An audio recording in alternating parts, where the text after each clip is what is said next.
Hello दोस्तों, स्वागत है आपका हमारे YouTube channel career course C2 में। और आज हम इस वीडियो में बात करेंगे यूपी बोर्ड क्लास 10 का हिंदी का पेपर कैसे लिखें। तो वीडियो को स्टार्ट करने से पहले हम आपको बता दें, यदि आप इस चैनल पर नए हैं तो चैनल को सब्सक्राइब कर लें।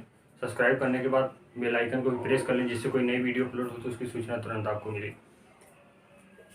तो आप वीडियो को ज़्यादा से ज़्यादा शेयर करिएगा, क्योंकि एग्ज़ाम 24 मार्च से स्टार्ट है, जिससे ज़्यादा से ज़्यादा बच्चे इसका लाभ उठा सकें। इस वीडियो में हम बात करेंगे हिंदी का पेपर कितने टाइम का होता है, हिंदी में तो पेपर कितने मार्क्स का होता है, मतलब कितना पास मार्क होता है, और यदि कोई क्वेश्चन नहीं आ रहा तो उस क्वेश्चन को कैसे करेंगे, कौन सा क्वेश्चन पूछा जाता है, किस प्रकार पेपर करना है और कितने क्वेश्चन पूछे जाते हैं और कौन से कितने मार्क के होते हैं। तो यहाँ से हम देखेंगे सबसे पहले सब्जेक्ट क्या है, हिंदी। इसमें जो टाइम मिलता है वो 3 घंटा 15 मिनट का मिलता है। टाइम जो आपको मिलेगा 3 घंटा 15 मिनट का मिलेगा, और जो पूर्णांक होगा वो 70 नंबर का होगा, मतलब 70 नंबर का इसका पूर्णांक होगा। सबसे पहले इसमें क्या आएगा, सबसे पहले इसमें से आएगा आपको 5 बहुविकल्पी प्रश्न आएंगे। 5 बहुविकल्पी प्रश्न आएंगे। बहुविकल्पी ये प्रश्न आएंगे। अब इसको करना कैसे है हम अभी आपको बताएंगे। 5 बहुविकल्पी प्रश्न आएंगे। अब उसके बाद देखिए, 5 बहुविकल्पी प्रश्न के बाद ये 1-1 नंबर के रहेंगे, मतलब 5 नंबर यहाँ से होगा। अब उसके बाद देखिए 2 आता है, मतलब दूसरा क्वेश्चन जो होगा, पहले तो ये हो गया, फिर दूसरे में आएगा। जैसे आपसे कोई एक 1 लाइनर क्वेश्चन पूछा जाएगा, जैसे मान लीजिए पूछ लिया रीति काल के कवि का नाम लिखिए, रीति काल के कवि का नाम लिखिए। ऐसे आपसे एक क्वेश्चन ये पूछा जाएगा, आपसे एक क्वेश्चन इस प्रकार पूछा जाएगा, तो ये 6 नंबर हो गया। लगभग ये 2 नंबर का पूछा जाता है आपसे, ये दो नंबर का पूछा जाता है। और ऐसे कितने क्वेश्चन पूछे जाएंगे आपसे, 3 क्वेश्चन पूछे जाएंगे टोटल इस प्रकार, और 2 2 2 1 इस प्रकार मार्क्स होगा, मतलब 5 नंबर यहाँ से होगा। आपसे इस प्रकार क्वेश्चन पूछा जाएगा। उसके बाद आपको एक गद्यांश, तीसरे में आपको क्या है, गद्यांश दिया रहेगा। गद्यांश आप जानते होंगे, गद्यांश जो एक कहानी दिया रहता है, और कहानी में से वहाँ पे अंडरलाइन किया होता है, कहानी दिया रहता है। तो हम आपको दिखा दें, जैसे मान लीजिए आपको दिया जाता है भिन्न भिन्न प्रदेशों में ऐसे कुछ कहानी टाइप लिखा रहेगा, और उसके बाद लिखा रहेगा नीचे से ऐसे लिखा रहेगा रेखांकित अंशों की व्याख्या कीजिए। तो इसमें से सबसे पहले आपको एक संदर्भ लिखने के लिए आएगा। आप पिछली वीडियो में देखेंगे तो हमने बताया संदर्भ कैसे लिखें। तो 1 नंबर का संदर्भ लिखने के लिए आता है, सर 2 नंबर का आता है। 2 नंबर का आपको संदर्भ लिखने का आएगा। 2 नंबर आएगा कि ये किस, यहाँ से 2 नंबर संदर्भ के लिए होगा, 2 नंबर इसके आपसे पूछा जाएगा इसका व्याख्या करने के लिए। इसके बाद 2 नंबर का व्याख्या करने के लिए आ जाए। उसके बाद यहाँ से आपको पूछा जाएगा 2 नंबर का, इसमें से कोई क्वेश्चन पूछा जाएगा कि कवि क्या कहना चाह रहा है। तो इसके बाद ये 6 नंबर यहाँ से आपको मिलेंगे। उसके बाद यहाँ से दो इसके लिए आपको 2 आएगा, या तो 1 करिएगा या तो फिर अगला करिएगा, इसमें से 1 करना होगा आपको, उसमें लिखा रहेगा थोड़ा करके। अब उसके बाद देखिए इसके ये हो गया। इसके बाद आपको एक पद्यांश आएगा। पद्यांश मतलब जो कविता टाइप दिया रहता है, पद्यांश में आपको क्या करना होगा, सेम ऐसे ही, वो भी 6 नंबर, वो भी आपसे पूछा जाता है लगभग। उसमें से संदर्भ के लिए 1 नंबर होता है, व्याख्या के लिए उसके बाद इसमें व्याख्या करना होता है, व्याख्या के लिए 4 नंबर होता है। फिर उसके बाद उसमें से जो क्वेश्चन पूछा जाएगा उसके बाद उसके लिए 1 नंबर होगा। अब उसके बाद देखिए प्रश्न नंबर 4 में क्या होगा। प्रश्न नंबर 4 में आपसे हिंदी में पूछा जाता है कि लेखक के बारे में, किसी एक लेखक का नाम दिया रहेगा, लेखक का जीवन परिचय के लिए आता है, जिसके लिए आपको 3 नंबर मिलेगा। जीवन परिचय के लिए आता है 2 नंबर उसके जीवन परिचय पर, 1 उसके रचना पे लिखना होता है। तो आप जीवन परिचय किस प्रकार लिखेंगे, जीवन परिचय किस का याद कर लें जिससे आपको एक पूरा नंबर मिले, तो इसके बारे में हम आगे बताएंगे। वीडियो को अंत तक देखते रहें। लेखक का जीवन परिचय आता है, और उसके बाद क्या आता है देखिए, इस प्रकार लेखक का हो गया। तब उसके बाद 5वां कवि का आता है। जैसे वो पद्य में से, ये शुरू में जो कहानी दी रहती है उससे आएगा जीवन परिचय, और कवि जो कविताएं दी रहती है उसमें से कवि का आएगा। तो किसका किसका आएगा हम आपको अभी आगे वीडियो में बताएंगे, आप ध्यान से देखते रहे। उसके बाद आपको पता है कि आपके पेपर में अनिवार्य संस्कृत भी है, तो अनिवार्य संस्कृत से किस प्रकार क्वेश्चन पूछे जाते हैं उसके बारे में भी बताएंगे। यहाँ से आप देखेंगे अनिवार्य संस्कृत के बारे में। तो अनिवार्य संस्कृत के बारे में देखिए, आपसे पूछा जाता है, आपसे कि पूछा जाएगा श्लोक याद करने के लिए। आप कोई श्लोक लिखिए जो आपको याद हो। श्लोक देखिए आपको आता है 2 नंबर का। तो आप यहाँ से एक श्लोक याद कर लेंगे, किसी भी पाठ का आप एक श्लोक याद कर लीजिएगा। और उसके बाद आपको एक आएगा, आप आपको एक आपको एक दिया रहेगा, जैसे कोई श्लोक दिया रहेगा, आपकी बुक से ही श्लोक दिया रहेगा, उसका अर्थ लिखना होगा, उसका अर्थ लिखना होगा। तो यहाँ से आपसे पूछा जाएगा, अथवा करके दिया रहेगा, आपको 2 दिया रहेगा, उसमें से करना होगा। अब उसके बाद संस्कृत के आपसे प्रश्न उत्तर पूछे जाएंगे, संस्कृत के प्रश्न उत्तर पूछे जाएंगे। संस्कृत के प्रश्न उत्तर में 2, 4, 5 क्वेश्चन दिया रहेगा। प्रश्न उत्तर में 5 क्वेश्चन दिया रहेगा, जिसमें से आपको 2 करना होगा, जिसमें से आपको 2 करना होगा। और इसके लिए आपको मिलेंगे 2 नंबर। आपको देखिए, आपको करुण रस याद रख लीजिए, करुण रस और हास्य रस। करुण रस, हास्य रस आप याद कर लीजिए। ये आपको 2 नंबर कन्फर्म है, 1000% ये कन्फर्म है। ट्यूशन इस बार भी आएगा, आप याद रखिए, करुण रस हास्य रस याद कर लीजिए। मैं पेपर के बाद आपको दिखाऊंगा कि क्वेश्चन आया हुआ है, करुण रस और हास्य रस आएगा 2 नंबर के लिए, आप इसे याद रख लेंगे। और उपमा तथा रूपक अलंकार, उपमा, उत्प्रेक्षा, रूपक। उसके बाद और एक अलंकार देख लीजिए, ये 2 नंबर देख लीजिए, आज आपको कंफर्म हो जाएगा। ये दोनों क्वेश्चन हम आपको दिखाएंगे, ये देखिए कंफर्म आएगा, आप याद कर लीजिए। करुण रस हास्य रस को परिभाषा याद कर लीजिए, उसका एक एग्जाम्पल, और उपमा, उत्प्रेक्षा, रूपक, ये तीनों याद कर लीजिए। आप देखिए, आपको ये 2 नंबर कंफर्म हो जाएगा। उसके बाद सोरठा रोला, आप यहाँ से सोरठा और रोला, ये तीनों चीज़ याद रखिए, सोरठा रोला, ये 2 नंबर कंफर्म हो जाएगा। ये तीनों चीज़ें एकदम कंफर्म है कि आपसे 6 नंबर कहीं नहीं जाएगा। और 2 नंबर का श्लोक, 8 नंबर ये आपका कंफर्म है, आप चाहेंगे तो 8 नंबर आपका एकदम एग्जैक्ट रहेगा। उसके बाद आपको 3 मेल से एक शब्द बनाने के लिए आता है, 3 मेल से एक शब्द बनाइए, 3 मेल से एक शब्द बनाइए, 3 मेल से एक शब्द बनाइए।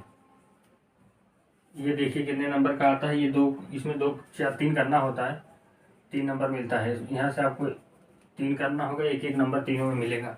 तो आपको जैसे मान लीजिए दे दिया सु,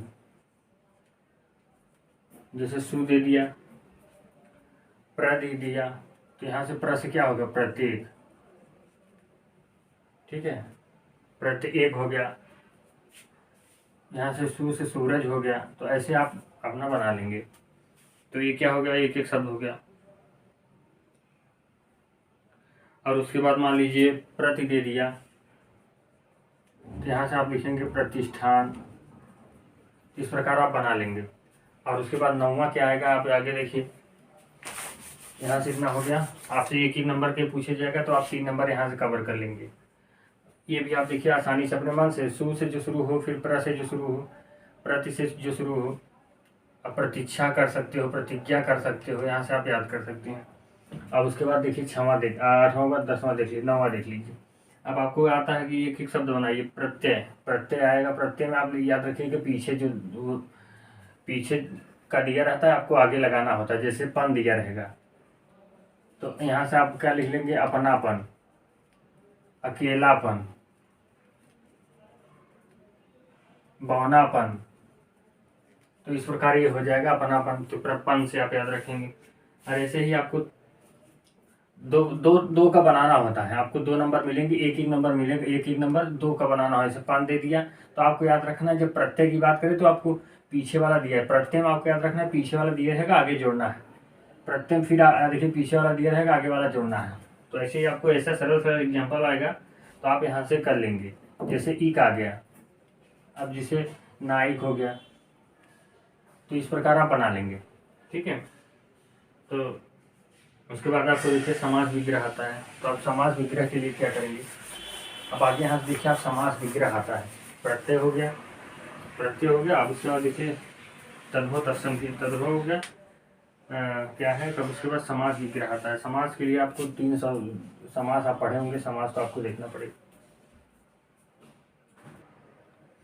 समास के बाद देखिए यहाँ से आता है पर्यायवाची।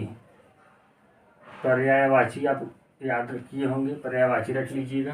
पर्यायवाची नॉर्मल ही आती है, जैसे कमल का आ गया, सूरज का आ गया, ऐसे ही पृथ्वी का आ गया, नॉर्मल आता है, बहुत ज़्यादा टफ नहीं। आप अगर गाइड लिए होंगे तो उस गाइड में आप छोटे छोटे 10-5 याद कर लीजिएगा, जिसमें बहुत ज़्यादा बार पूछा गया, जिसमें लिखा हो 2020, 19 18 जिसमें बहुत बार सन लिखा हो आप 15-20 याद कर लीजिएगा, उतने में आपका काम हो जाएगा। और उसके बाद यहाँ से आगे तो पर्यायवाची के बाद यहाँ से हम आगे बात करेंगे। संधि विच्छेद आएगी, संधि विच्छेद 2 नंबर का आएगा, संधि विच्छेद आप कर लीजिएगा। अब उसके बाद संधि संधि के नाम आएगा, उसमें लिखना होगा। तो आप किसी का एक याद कर लीजिए, जैसे फल, नदी, राजा, ऐसे ही आप याद कर लीजिए। इससे आपको 2 नंबर मिल जाएगा, आप याद रख लीजिएगा। आपसे पूछा जाएगा कौन सी विभक्ति है, कौन सी विभक्ति है, प्रथमा विभक्ति, द्वितीय विभक्ति, ऐसे विभक्ति के बारे में पूछा जाएगा, आपको दिया रहेगा। यहाँ से आप किसी एक का याद कर लीजिए। सबसे ज़्यादा फल का पूछा जाता है, फल और नदी का। फल नदी का आप फल का याद कर लीजिए। ऐसे आप अपने ऐसे पढ़े होंगे आपने, फल फलम फले फलाने, ऐसे पढ़े होंगे। राजा राजानो राजाना राजानम राजानो राज्य राज्य राज्यभ्यम राज्यभी राज्य राज्यभ्यम राज्यभ्य, आप पढ़े होंगे। तो इस प्रकार आप याद कर लीजिए, क्योंकि एक याद कर लीजिए, एक याद कर लेंगे तो वही आएगा, तो आप उसे बना के अपने आसानी से लिख सकते हैं। तो यहाँ से फिर आगे हम देखेंगे। अब आपको एक सारांश मतलब एक लाइन दिया रहेगा, एक लाइन दिया रहेगा, जैसे राजा बाजार जाता है, उसका संस्कृत अनुवाद करना होगा। संस्कृत अनुवाद के लिए 2 क्वेश्चन आएंगे आपको, 2 1 नंबर के। तो आपको यहाँ से आप याद कर लीजिएगा, इसको बना लीजिएगा। अब आपको देखिए निबंध लिखने के लिए आएगा। निबंध, निबंध किसी एक टॉपिक पे। इस बार याद रखेंगे कोरोना संकट, एक याद रखिएगा कोरोना संकट, महामारी, इन सब आप याद रखेंगे छोटे छोटे टॉपिक पे। जो कुछ हाईलाइट चीज़ें हैं उस पर याद रखिएगा। प्रदूषण पे याद रखिएगा, वन महोत्सव पे याद रखिएगा। तो इस प्रकार आप अपने हिसाब से समझ लीजिएगा। कोरोना संकट में आपको इसमें देखिए निबंध को याद नहीं किया जाता, निबंध को किस प्रकार लिखेंगे, क्योंकि देखिए कोरोना जैसे आया था, कोरोना आया था तो आपने कोरोना पे देखा कि आपको किस प्रकार लोग क्या हो रहा है, किस प्रकार के आप देखे होंगे कि कोरोना में किस प्रकार लोग परेशान हो रहे हैं, कितने दूर दूर से आ रहे हैं। तो इन सब परेशानियों को किस प्रकार निपटा गया, सरकार का क्या योगदान रहा, आपका क्या योगदान रहा, उसके लिए बचाव क्या हुआ, सुरक्षा क्या हुआ, तो ये सब तो आप नॉर्मली अपने दिमाग से सोच के उसको लिख सकते हैं। तो आप ये ना सोचिएगा कि जो गाइड में लिखी हुई है, क्योंकि क्या होता है कि कक्षा 10 में जब हम लोग होते हैं तो हम लोगों को ये चीज़ समझ में नहीं आती कि जो हमें लगता है कि जो किताब में लिखी हुई है वही लिखेंगे तभी हमारा सही होगा। तो ये चीज़ को आप भुला दीजिए। आप अपने तरीके से बना के इसको लिख सकते हैं, लिख देंगे, आपको एक भी नंबर नहीं कटेगा। उसके बाद यहाँ से हम आगे देखेंगे। जब निबंध हो जाएगा, निबंध आपको 6 नंबर का आता है तो कंफर्म 5 नंबर तो आपको कहीं नहीं जाएगा। थोड़ा सा राइटिंग पर विशेष ध्यान दीजिएगा। 6 नंबर का आता है, आपको 5 नंबर तो लगभग मिल ही जाएगा। तो इसके बाद यहाँ से हम आगे देखेंगे। इसके बाद आपको देखिए एक आता है खंड काव्य। खंड काव्य आप याद रखिएगा, आपको कौन सा खंड काव्य पढ़ना है।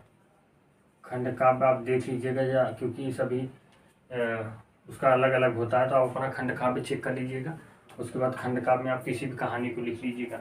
जैसे मान लीजिए खंड काव्य हमने नहीं पढ़ा है, हमें नहीं याद हो रहा है, तो खंड काव्य को हम कैसे लिखेंगे। सबसे पहले हम लास्ट टॉपिक पे बात करेंगे, 3 नंबर ये कैसे लाएं। देखिए खंड काव्य में जैसे हमें दिया रहता है आपको, हमें मान लीजिए हमें दे दिया मुक्ति, हम मान लीजिए हमें पढ़ दिया मुक्ति दूत खंड काव्य के आधार पर गांधी जी का मुक्ति दूत खंड काव्य के आधार पर, खंड काव्य के आधार पर गांधी जी का जीवन परिचय।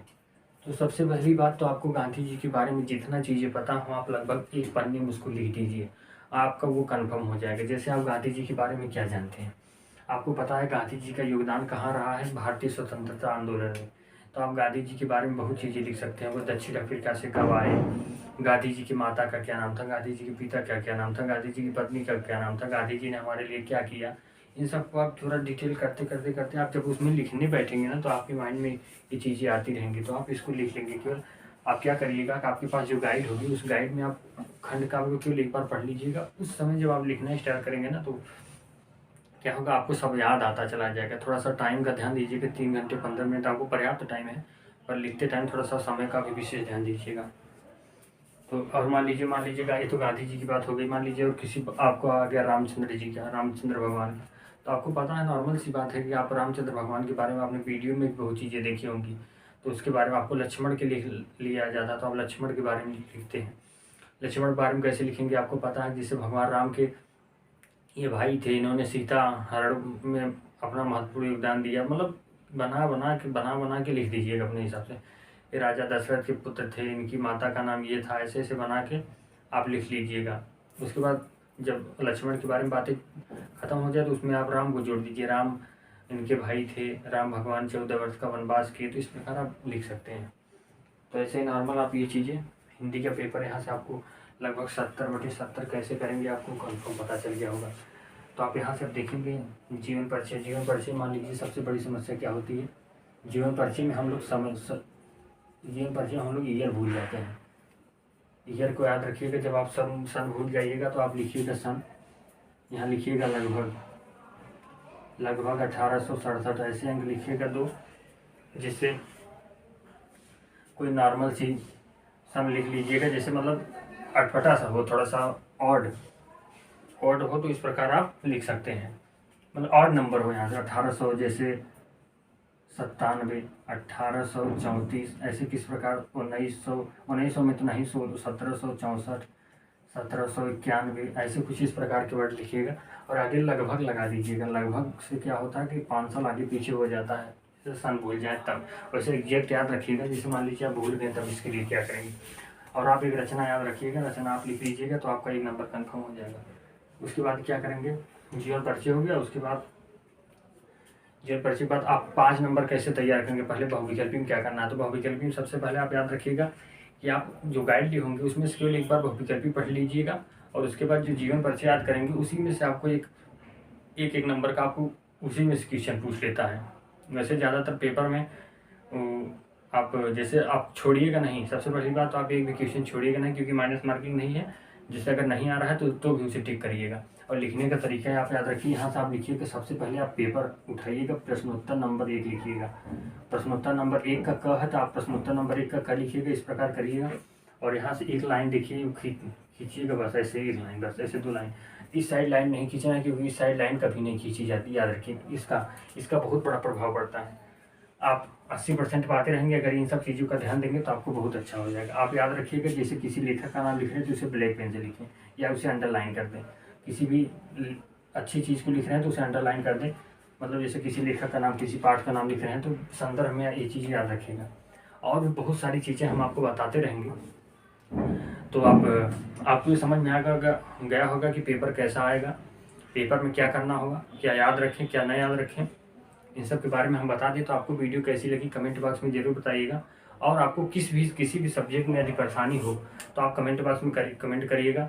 Physics, chemistry, biology, English, Hindi, किसी भी सब्जेक्ट में कि हम इसका पेपर कैसे करें। आप यदि कुछ भी नहीं पढ़े हुए तो फिर भी आप कमेंट करिएगा, उसका समाधान किया जाएगा। अभी आपके पास वक्त है, एक दिन में दुनिया बदल जाती है। ये क्या बात है, पेपर की क्या बात है, तो आप लोग समझिए। उसके बाद आपको वीडियो कैसी लगी कमेंट बॉक्स में ज़रूर बताइए। तो वीडियो को एंड करते हैं। जय हिंद, जय भारत।